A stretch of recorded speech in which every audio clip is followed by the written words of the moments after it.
All right, guys, it is an absolute pleasure to welcome this man back to Submission Radio, an absolute fan favorite, one of the most beloved fighters on the UFC roster, and also the originator of Submission Radio's Looking for a Fight, Dan the Hangman Hooker, back in the house. Dan, thanks for joining us so early in the morning. How are you? It ain't that early for me, boys. It's early for you. Long time no see. Good to be back. Oh man, it just feels right. It feels good. You've been home for a while now, man. How good has it been to take a break from all the flying and the travel and finally get a chance to relax at your own house with the family and not have to go anywhere for a bit? Yeah, that was like, it's quite funny because I get back to New Zealand and I'm just like, I'm not going anywhere. Obviously, the rest of the country, like all my friends, all my family are like planning trips away because the borders are finally open. They can finally get overseas, and I've had it up to here. I'm sick of getting I'm sick to death of getting on planes. I was like, the next 12 months, like I ain't hopping on no plane unless I can drive there. It ain't happening. What's sort of been the highlights? I know you've been laying low. What have you been up to? And let's just be honest, how many times have you been to Blake's house, aka the pirate ship?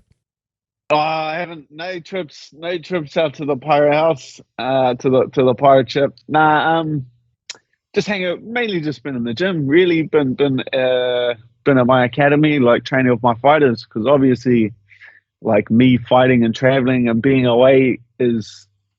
I said it like before those fights. I was like, it's easy for me. It's like because I get to focus more on fighting, more on training. But it's like them that has to sacrifice because then they're getting like less attention for their fights.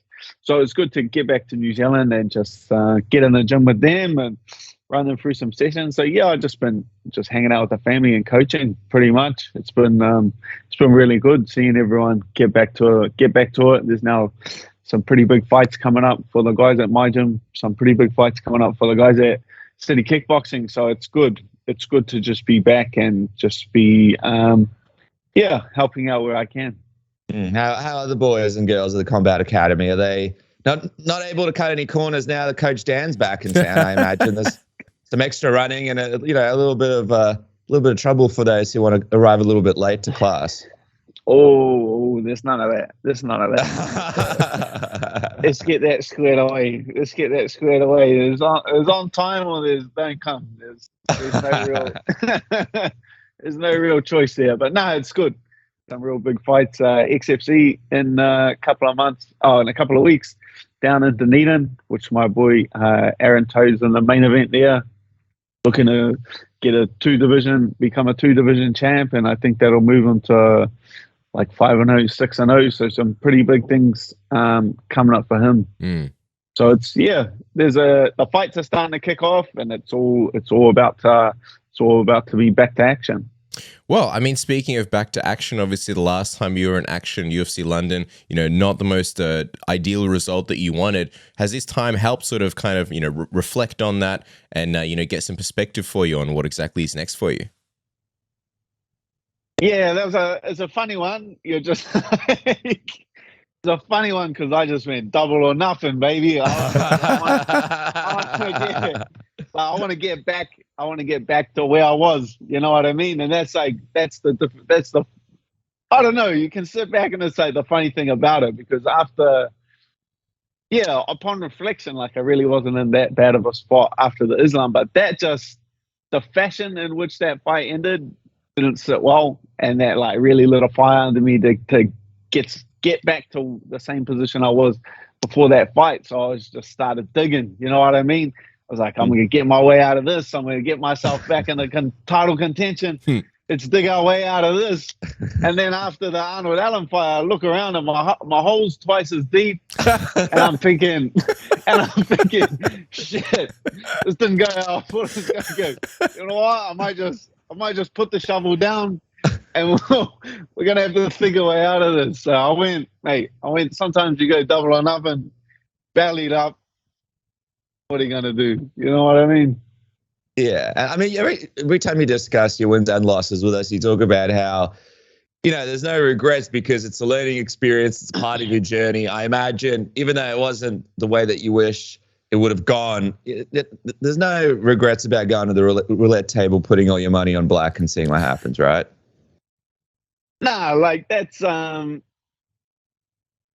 it's the life of a gambler. You know what I mean? It's the life of Bit of a Kenny Rogers. All day. I live and die by that song. It's just the game that we play. I went double or nothing to get back to where I was, and it just didn't pan out. But what can you do? Can you beat yourself up about it, or do you just get back out there and get enough chips together for another hand? Well, I mean, there's obviously a few things to talk about because you did put your hand up for RDA. But before we even get to that, how would you assess the Arnold Allen fight? Like, what exactly went wrong in there? And the reason I ask is because I feel like there was something different about you in that fight. It didn't look like the usual you. How did you feel being back at featherweight? And then what happened in the fight? Like that was, everyone's going to put it down to the weight cut or whatever like that. Like obviously everyone has excuses, but I take full responsibility for that fight. I take full responsibility for like the recent run. Like I don't try and put that on anywhere else. Like it only comes down to the manner in which that I fought. That's what it comes down to. It's just one of those things. I got back out there. I got out back, started warming up, looked down at my hands, and I was just like, tonight's one of those nights. Like we're going out there and we're swinging, like we're swinging big. And obviously that's what do you mean? You knew something wasn't quite right, or not quite right. I was just like, I wanted to get out there and it's just one of those things. It's just I wanted to get out there and get in a fist fight, like because there's obviously after it, everyone's like, what kind of game plan was that? you just kind of stormed across the cage and started throwing punches. Like what was it? Then you use your technique. Then you use like your decades of technique of training. It's like, well, kind of just screw that, get that up in the fire that away and went and got after it. And is that because of the energy in the place, Dan? Was it because that ain't the energy? The crowd, that's just me. Like that's the energy in me. Like you think fighting, you think you can choose to fight like that. You can't choose to fight like that. And that's the funny thing about it. Like everyone after it kind of takes a step back from you and they're just like, hey, what were you thinking? What were you thinking? But it's like, man, I've done that exact same thing before. I've left with a 50 grand bonus and everyone patting me on the back. You know what I mean? Like there have been fights like that in the past where I've just looked down at my hands and gone, it's one of those nights. It's one of those nights. We're getting after it tonight. We're getting in a fist fight tonight. It didn't. That's the danger in fighting of that style, like that. I know.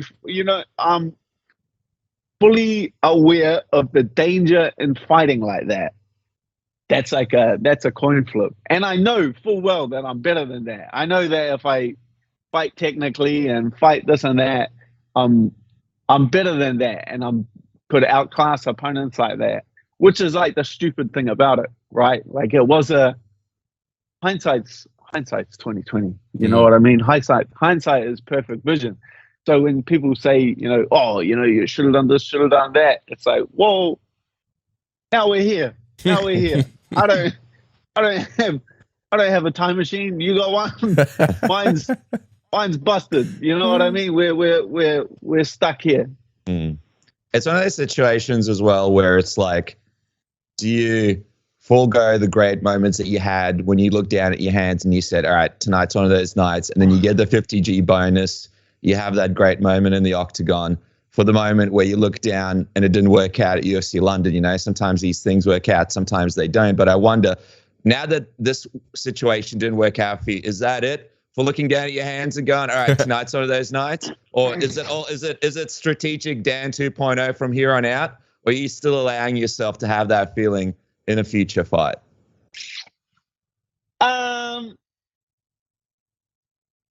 guess we're just gonna have to see. You know what I mean? Eugene Behrman writing an angry email right now.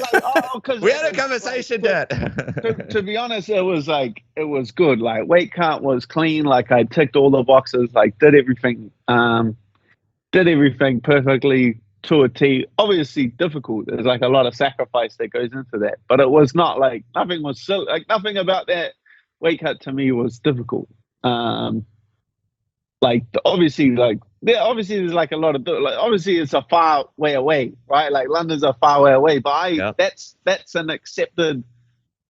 I feel like anything you accept, you can't, or it's like that's the terms of the fight when I accepted it. So obviously you can't use any of that as some kind of excuse. So like London being so far away. Well, actually I don't know I was in London when I took it, but London being so far away. It's like a thing, like the weight cut, the thing, but they're just like parts of the fight which I accepted. So I don't I don't blame any of those things. Like I take, it's just full responsibility. Like it was a decision. It was a decision that I made and that I have to live with, and that's I'm cool with that. You know, any decision that I make, like I know what it was. I know what it is. Like it's definitely a decision I made, but yeah, going forward, going out and fighting like that it's not fear to my training partners. It's not fear to like my coaches. It's not fear to my family to go out and fight like that. To me, I enjoy it and I know the risk and, you know, roll the dice, let's go, baby. But to all of those people, I feel like they deserve better. Upon like reflection from the last fight, I feel like they deserve better going forward. They deserve me fighting it like the way that I know how to fight, which is being quite calculated. I feel like that's where I do my best work, and that's what I owe everyone around me. We'll take you anywhere you come down, and we just we like seeing you back in action. And obviously, the boys wanna see me roll the dice. It's part of the Dan Hooker experience. I think it's like you said, you know, being a Dan Hooker fan is tough at times, but it's a fun roller coaster. You never know what you're gonna do. You might take a fight, you know, next week in Alaska on 2 hours notice. That's right. Movie world with a Dan Hooker ride. Yeah. True. It is fun. Well, we saw you put your hand up for RDA in June, July. He's looking for an opponent. You replied to him, said, "Smash your face in." Classic Dan Hooker. What other way do you ask for this fight? Yeah. Did it go anywhere? I know obviously RDA replied, but did you hear anything from the UFC at all? Nah. It's like a mix. It's like a mix of everything. Like, would I take that fight or would I love that fight? Like, of course. But it's like, did I know that he was gonna probably turn that fight down? Of course. That's why it's like a mix of both. Like, of course I would take that fight, but I also, on the other hand, thought it was like a silly tweet. Like him right July, August, anyone, and I was just like, I read the tweet and I was like, yeah, you don't mean anyone though. There's probably like 3 people in the world you would accept a fight from. You know what I mean? Like, should have been like anyone brackets ranked above me or named Conor McGregor. Like that's what the tweet should have said. He just missed the little asterisks at the end with like his the rest of his tweet. So I just partly serious, partly just poking fun at him. And then when he comes back like, oh, 2-fight lose streak, I was like, yeah, don't say it's that, because you would take a fight with Conor McGregor. He's on a 2-fight lose streak, so you can't say it's that. Just admit it. Brackets, anyone ranked higher than me or named Conor McGregor. He hit send too early. Send too early. He don't fool these people. That's what my tweet was about. Don't fool these people. You don't mean anyone. You don't mean anyone. I saw Brad put up his hand as well. That's one of those tweets where you report it to Elon Musk. Like, this is a misleading tweet right here. You must remove this from your platform, sir. Now that you own it. Miscommunication, mate. Yeah. What was that? Misinformation. Yeah. Misinformation. Yeah, Report. exactly. Report. So does that mean you're potentially considering coming back to 155, Dan, or is it 145 for your next fight? Oh, fuck no. I could have made 145 if I wanted to. That's You couldn't? Bubba. Oh my God! Look at the. Is that the Dwayne the Rock Johnson or Dan Hooker? I can't. I'm closer to middleweight than I am. Headline: Dan Hooker moving to middleweight. So, I feel like I could have stayed at 45, but obviously, like, a lot of sacrifice goes into that. But off of the result of the last fight, and then I feel like I'm in the exact same position in both weight classes. So why not? Why would I make like the extra sacrifice? The extra sacrifice was to get me back in the same position that I was in. You know what I mean? But if I'm in the exact same position, I'd rather be in the exact same position than eating and then having a slice of cake every now and then. You know what I mean? so that's it. Featherweight's done. Put a fork in it, bud. I'm out of the conversation. When did you come up with this decision? I imagine it wasn't. I imagine you put quite a bit of thought into it. When did you come up with it and say, you know what, that's it, back to 155? Probably when I was like, gonna have a couple of weeks off. Had a couple of weeks off and then stepped on a scale and I was just like, oh. What did it say? We ain't going back. What are we looking at? We looking the 80s? 70s? Oh, not in the 70s. Not in the 90s. If you don't say anything in the next 3 seconds, Dan, we're going to focus the 90s. No, we're not 90s. We're let's say 83 and change. That's what we're going with.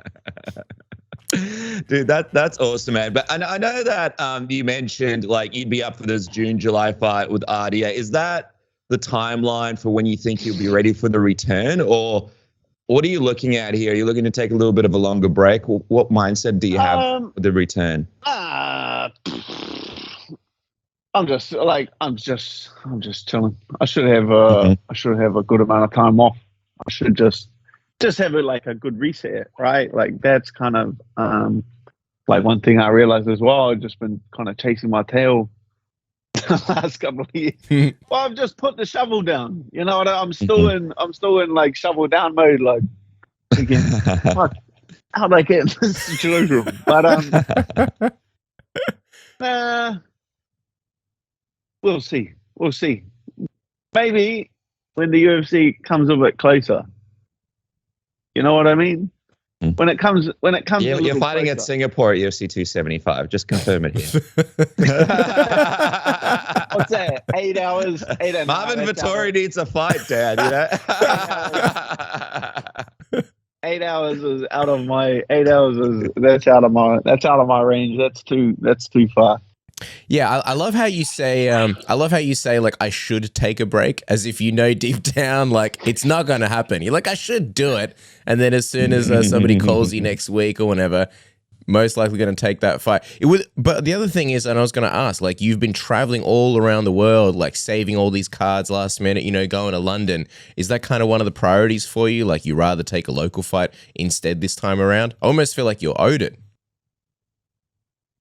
Oh, no one owes you anything in this game. Like that's like a dangerous mindset to have in this game. Like you get paid for all of that stuff. You know what I mean? You get paid to make all those sacrifices. So no one owes you anything in this game. You can't be like, that's like when you hear a lot of people say like, oh, well, this guy fought you when you were ranked this. Like, why don't you do this guy a favor? And this is like, come on, brother. This is not the ultimate favor championship. Like you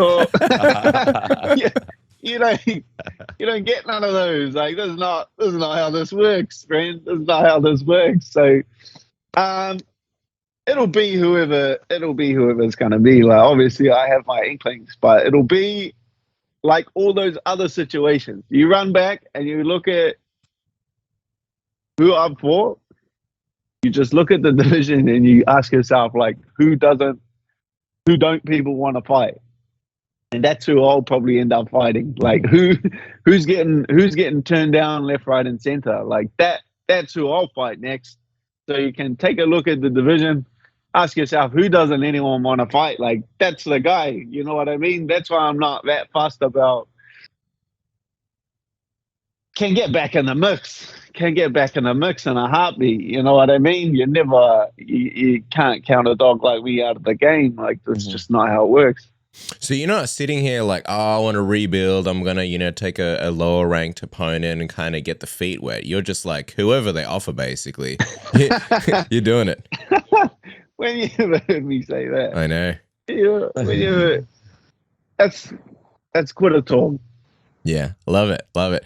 Speaking of quitter talk, if your old rusty razor has quit on you, you already know, for the smoothest balls in town, upgrade your life to the Manscaped Lawn Mower 4.0 and the good homies at Manscaped and also friends of the UFC at Manscaped are upgrading your life with their shower collection with a whole bunch of ultra premium cologne, fragrance, refined body wash, shower collection, shampoo and conditioner, everything. You start with a body wash so you smell fantastic, you're nice and clean after a weekend of sinning, and then the 2-in-1 shampoo and conditioner. Nobody has time for one or the other. You do both at the same time. Your hair smells fantastic. You get out of the shower, you're dehydrated because you've been in there for 30 minutes enjoying the hot water. Your skin's like, what are you doing to me? So you use the hydrating body spray. Now you're all nice and supple and fantastic again. You put on some deodorant under the old armpits. You smell fantastic, and then you add some lip balm to stop yourself from having those dry, cracked lips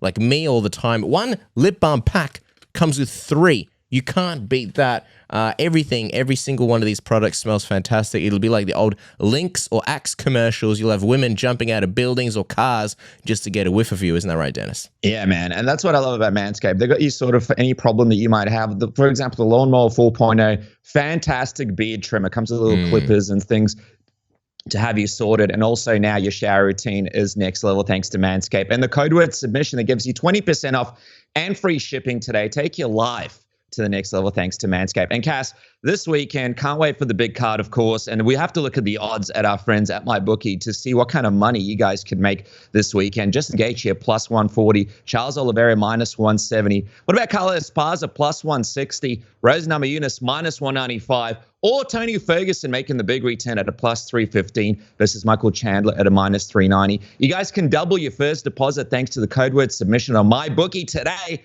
and make some serious cash. If you guys do make some money, make sure to tag us on Instagram. We love to see our fans, our listeners, our friends, our family making money thanks to our friends over at MyBookieCast. That's right. Heaps of juicy multi-bets just awaiting you this weekend. Speaking of money, my new favorite hobby, buying stuff online, but when it's more expensive here in Australia, I use a VPN like NordVPN. I change my geolocation. Now I'm in some other random country where it's cheaper, and then I buy the stuff online and save a few bones. I love it. Isn't that right, Dennis? Yeah, man. Great example. Just the other day, Boston Celtics in the playoffs wanted to get the NBA League Pass, but $40, 40 Australian dollars. What are we thinking here? Only a few weeks of games left. So what did I do? I jumped on my trusty NordVPN app, switched my location to Malaysia. And how much did I pay? Not for the normal subscription, that's $40, but the premium one, $16. 16 Australian dollars I paid thanks to taking a couple of extra seconds and using my trusty NordVPN app. It's really basically the pocket knife of 2022, Cass. There's nothing that this thing can't do. And you guys can jump onto nordvpn.com/submission right now. Get a huge discount off your NordVPN plan, plus your free threat protection, plus an additional month for free. And it's completely risk-free with Nord's 30-day money-back guarantee by going to nordvpn.com/submission or using the code word submission or clicking the link in the description below. Change your life forever thanks to Nord. But Dan, it's interesting because this weekend, obviously, some big fights in the lightweight division. But I feel like from these fights, get to what we're really here for. This is what you come for. The crystal ball goes. The story here was Dan Hooker and what he's been up to, because it's been silence for a while. But while we've got you, of course we're going to talk about the lightweight fights. But no, the real story here is Dan Hooker's moving to heavyweight. But before we put that headline out and make this interview official, you got Tony Ferguson versus Alvarez, obviously. Then you've got the big Chandler. main event. Charles Olives, your good mate, versus Justin Gaethje. Do you feel like after this weekend, maybe some possibilities open up for you for potential fun matchups that might make the official Dan Hooker top 3 call-out list that we would like you to now disclose to us? That was a very misleading question. You asked me who's going to win, or you're asking me who I would like to fight? Who you would like to fight, depending on what happens this weekend, hopefully. And it's a stupid question. But it's 6:30 in the morning. My kids kept me up all night, so leave me alone. It's a bit of a roundabout question. No, I don't know. Obviously, I would fight any of those people. That's where the question loses me a bit, because any of them. This is a good question. Now you're asking me the bad question back. I don't know what to answer to the bad question, to the bad answer to the bad question, to the next bad question that leads up this bad question, which is, if he did have a top 3, I know last time we had Tony Ferguson on that list. I know last time there were some other names on that list. Are you looking at potentially, like, who would be the top 3 right now in a dream scenario for you for the return to 155?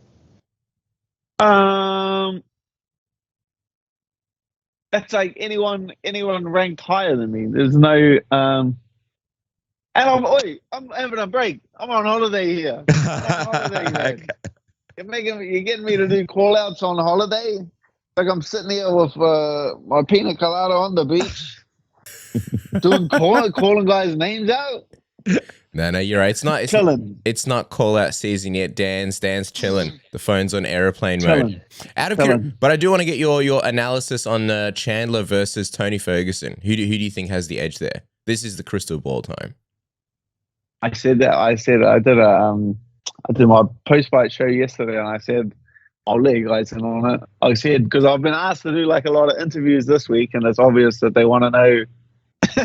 Did you fuck everyone else off and then you said yes to the boys? Nah, I said yes to him, and I said I was just gonna give a different answer. Nice. I said I'll do one, and I'll say like Gaethje, round 1. Let's go, baby. And I said, very next interview, and I'll be like, my boy Charlie Olive, submission, round 1. And then just sit back and like wait for the headlines to start popping up. Dan Hooker, thanks. Justin Gaethje's a mug. Charlie Olive, round 1. Like, just watch for the headlines completely. You're the Joker. Each other. Just chaos. Yeah, just playing with them. So, what?